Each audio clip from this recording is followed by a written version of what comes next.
मेरे भाई ने परसों मुझे मैसेज किया और उसने बोला कि दुआ करो कि मैं मर जाऊं। फरोशी बोलूं, शर्म से गड़ के मर गई। इस आप मार दें, पैदा क्यों होता है? गरीब का कसूर है। साका साहब ने बहुत शर्म नहीं आती? मीठे मशरूबात पर क्यों टैक्स लगा रहे हैं? कड़वे मशरूब को लीगल करके उसके ऊपर टैक्स लगा, कटवा के शहीदों में नाम लिखवाया। सब जाए भाड़ में। तो जनाब स्पीकर, इधर जिससे भी पूछा उन्होंने कहा कि भाई ये जो IMF से मुआहदा हुआ है ये मुल्क के लिए बहुत जरूरी है, ये है वो है। तो मैंने भी कोई तनकीद नहीं करनी थी, लेकिन मैंने सिर्फ वजीर खजाना साहब को एक रिक्वेस्ट करनी थी कि 15 और 25 वाले को तो छोड़ें, मुझे एक 50,000 वाले का बजट बनाकर दिखा दें। मुझे बजट बनाकर दिखा दें, मैं आपको इसको भी मैं आपको वोट दूंगी और आइंदा आने वाले आपके फैसलों को भी मैं सेकंड करूंगी। सर ये कौन सी बात है कि आप आए, आप जिस दुख तकलीफ और कर्ब से गुजरते ही नहीं और आप यहाँ पर आके भाषण देते हैं कि ये हमें मुश्किल फैसले करने पड़ेंगे। मुश्किल फैसले अपने लिए करें ना, अपने लिए क्यों नहीं करते? अवाम को सादगी का दर्स दिया जा रहा है। इनके एक एक लिबास और इनकी अशिया जो इस्तेमाल करते हैं उनकी कीमतों का आपको अंदाजा है?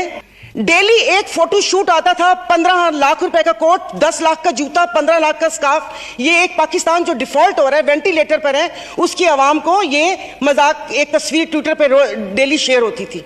मुझे सिर्फ एक 50,000 वाले के जीने का हक छीन लिए हैं उन लोगों से। आप मुझे बताएं कि ये पेट्रोल के लिए यहीं पर इतनी रिक्वेस्ट है कि कोई ऐसा रूल है कि जो हुकूमत है वो यहीं बैठी रहे और अपोजिशन के वो बेंच हो जाए, क्योंकि मेरे ख्याल में इन बेंचेस में, इन चेयर्स में कोई प्रॉब्लम है कि यहाँ पर बैठने वाला बोलता है और वहां पर जाकर सुम्मुन बुकमुन उम्यून बन जाते हैं ये लोग, इनकी जुबान नहीं चलती। और यही जब मैं वहां पर बैठ के हुकूमत पर तनकीद करती थी तो यहाँ पर सब बैठे डेस्क पे जाते थे। आज जब मैं यहाँ पर खड़ी होकर हुकूमत पर तनकीद करती हूँ तो उन सबको प्रॉब्लम होता है। इन्होंने तो यहाँ तकरीर कर दी, इस तकरीर के बाद अगर इतनी हिम्मत है, कल मैं एक ग्रोसरी शॉप तक गई थी, वो भी कोई F6 नहीं गई थी, यहाँ कोई चाइना मार्केट के पीछे कोई दुकान है, वहां पर जाकर आप लोगों की तकलीफ, उनकी आंखों से उनका अंदाजा लगा लें। मुझे यहाँ पर कल ये करंट डेफिसिट और खुदा जाने क्या क्या बता रहे थे, मैं या आप अपने हलके में जाकर किसी गरीब आवाम को क्या इनको करंट डेफिसिट बताएंगे कि हमारी अय्याशियों से तुम लोग इस साल तक पहुंचे हो, अब तुम ही लोगों को बर्दाश्त करना पड़ेगा, ये कुर्बानी तुम लोगों को देनी पड़ेगी। लेकिन फिर मैंने सोचा कि कुर्बानी तो हलाल जानवर की जायज है, दिस मीन हम हलाल हैं, जिनकी कुर्बानी नहीं है उनकी कुर्बानी जायज नहीं है। अब आप देख लेंगे कि यहां पर उठते ही जो बोला था, मैं आज इस फोरम पे अपनी पार्टी की तरफ से, मुस्लिम लीग फंक्शनल और सदर पीर पगारा और सदरुद्दीन शाह की तरफ से मैं आप बिलावल साहब को मैं दावत देती हूं कि आप सिंध से महंगाई मार्च शुरू करें, हम आपके साथ हैं। और मैं अपने एमक्यूएम के भाइयों को भी कहती हूं कि वो वहां से यहां आए थे ना कि महंगाई है, तो ये वक्त है अपनी महाजर कौम के सारी गिले दूर करने का कि तब भी आप लोगों के साथ थे महंगाई के लिए और आज भी इस हुकूमत को लात मारी है इस महंगाई की वजह से। लेकिन हम यहां पर बैठ के सिर्फ बातें करेंगे। यहां पर मेरी कुछ मेंबरान से बात हुई है, नाम नहीं लूंगी मैं, एक से मैंने कहा कि कल तुम डेस्क तो ना बजाते, सुन ली थी तकरीर, कहता गरीब पैदा क्यों होता है, गरीब का कसूर है। इधर किसी ने मुझे बोला कि मुसलमान को सब्र और शुक्र का दर्स दिया गया है, सब्र शुक्र करें, पूरी दुनिया में महंगाई है। मैं टिम हॉर्टन्स और क्या कहते हैं PSL का मैच देखने वाले और कराची 2 दरिया में खाने वालों की बात नहीं कर रही, मैं उसकी बात कर रही हूँ जिसके 5-5 बच्चे और एक बाइक है, वो पेट्रोल भरवाएगा, दवाई लेगा या क्या करेगा। मैं वैसे लिखा हुआ पढ़ नहीं सकती इसलिए कि उसमें जज्बात नहीं होते, वो रीडिंग होती है। जैसे कल परसों ये वजीर खजाना साका साहब ने आके बिना जज्बात के यहाँ पर आकर कागज पढ़ के और ये जा और वो जा दूसरे के ऊपर, और पीछे यहाँ पर बैठे हुए सारे पीछे डेस्क पे जा रहे थे कि उसने वो कर दिया, क्योंकि इनकी तो दुकान चल रही है। ऐसे नहीं होगा। मुझे बताएं कि वो अवाम ही रहेंगी तो आप लोग हुकूमत किस पे करेंगे? बिजली की बात कर रहे हैं तो आप मुझे बताएं कि IPPs के मुआहदे किसने किए थे? IPPs के मुआहदे तो इन्होंने किए। और मजे की बात है, प्लीज, मतलब मैं बहुत आराम से बात कर रही हूँ, कोई तंज नहीं करूंगी, कि अभी आइन की तकरीबात का आगाज हुआ है। क्या आइन के आर्टिकल 3 to I think 27 या 35, 36 आगे, क्या उस पर यह रियासत पूरा उतरती है? क्या हमारी जानो माल की हिफाजत है? यहाँ पर हमें बुनियादी सहूलतें मुयस्सर हैं यहाँ पर? मतलब हम लोग इतने नाक के पक्के हैं कि उस पर वो करके आइन की बात कर रहे हैं।